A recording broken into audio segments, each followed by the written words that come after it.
Have you ever wondered about the roots of sibling rivalry? It's a tale as old as humanity itself, woven into the very fabric of our shared history. Today we turn our attention to the Bible, where the first recorded instance of this rivalry can be found. The story of Cain and Abel is one of the most well-known narratives in the Bible, a poignant tale that resonates across cultures and centuries. Let's dive into the story of the first brothers, Cain and Abel. In the beginning there were two brothers, Cain and Abel. Born from the union of the first humans, Adam and Eve, these brothers were the first to experience life outside the perfection of the Garden of Eden. Their parents, who had once dwelt in divine harmony, had found themselves exiled for their disobedience, their paradise lost. In this newfound world, filled with challenges and trials, Adam and Eve welcomed their firstborn, Cain. Soon after, Abel joined the family, the second ray of hope in the vast and uncertain wilderness. Life was no longer a divine gift, but a daily struggle for survival, a testament to their resilience and adaptability. The brothers, Cain and Abel, grew up learning the harsh realities of life, the value of hard work, and the importance of family unity. They were the first to bear the weight of their parents' legacy, the first to carve a path in the untouched world. With these humble beginnings, no one could foresee the tragic fate that awaited these brothers.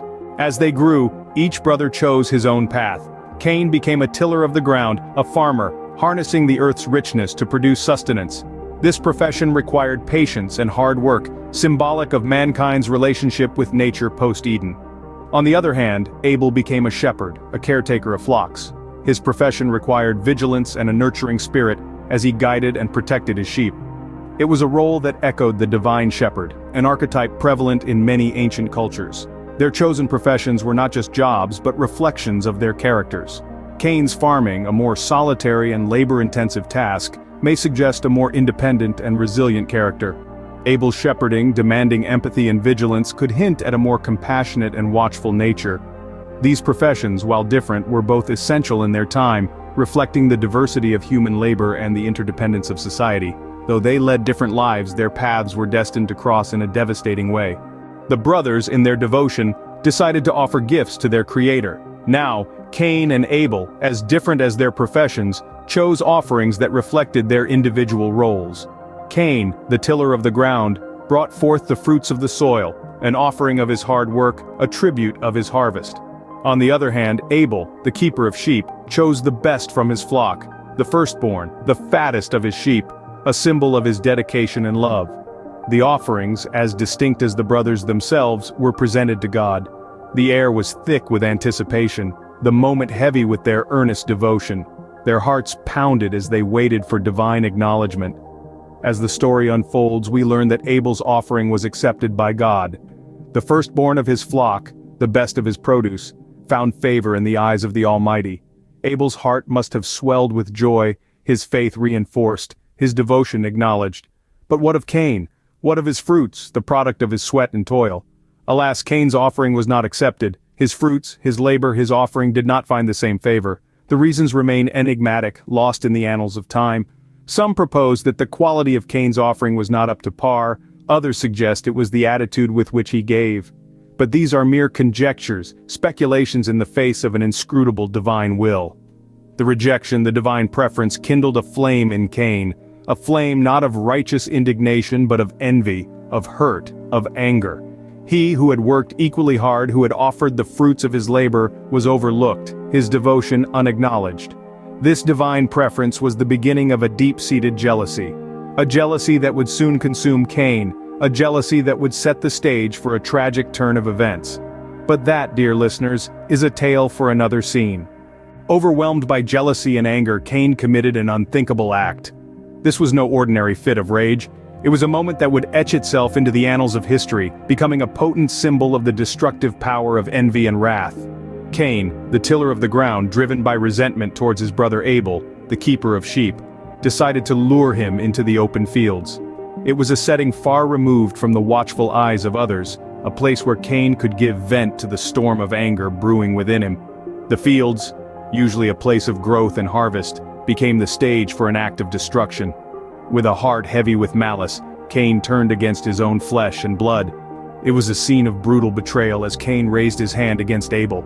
The first murder in the Bible was not just a fratricide, It was the shattering of a bond of trust, a violation of the sacredness of life. Let's take a moment to reflect on the gravity of this act. It was a crime not just against Abel, but against the divine order of things. Life, the precious gift given by God, was taken away by a human hand. The act of murder, a concept hitherto unknown in this early stage of human existence, was introduced into the world by Cain. The repercussions of this act were immediate and far-reaching. Cain did not just end his brother's life, but he also irrevocably altered the course of his own life. He had crossed a line from which there was no return. The consequences of his actions would follow him, casting a long and dark shadow over his existence.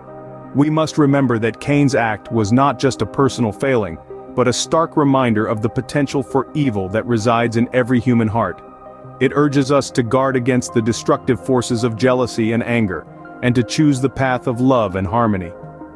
With this act, Cain not only ended his brother's life but also changed his own forever. God in his wisdom decided to punish Cain for his heinous act. As the narrative unfolds, we see the divine justice that God metes out to Cain for his unthinkable crime. Far from an act of vengeance, God's punishment was a measure of discipline, a divine correction that was as much about Cain's spiritual growth as it was about retribution.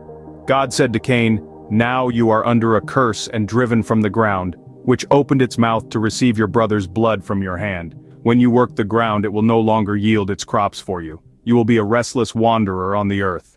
This was no ordinary punishment. It was a life sentence filled with hardship and desolation. Cain, the tiller of the soil, the farmer who once thrived on the bounty of the earth, was now alienated from the very ground that he worked so hard to cultivate. His labor would bear no fruit, his efforts would yield no harvest. But the punishment didn't end there. God marked Cain with a unique sign, commonly referred to as the mark of Cain. This mark was not meant to further punish Cain but rather to protect him. God said, "Whoever kills Cain will suffer vengeance 7 times over." The mark served as a divine warning to others, a signal that despite his sin, Cain was under God's protection. This mark has been subject to much speculation and interpretation over the centuries. We don't know what form it took, but its implications are profound. It symbolizes God's mercy and grace even in the face of our gravest sins. It serves as a reminder that God's justice is always tempered with mercy. Thus Cain was condemned to a life of wandering, a constant reminder of his transgressions. His punishment was severe, a life of hardship and isolation.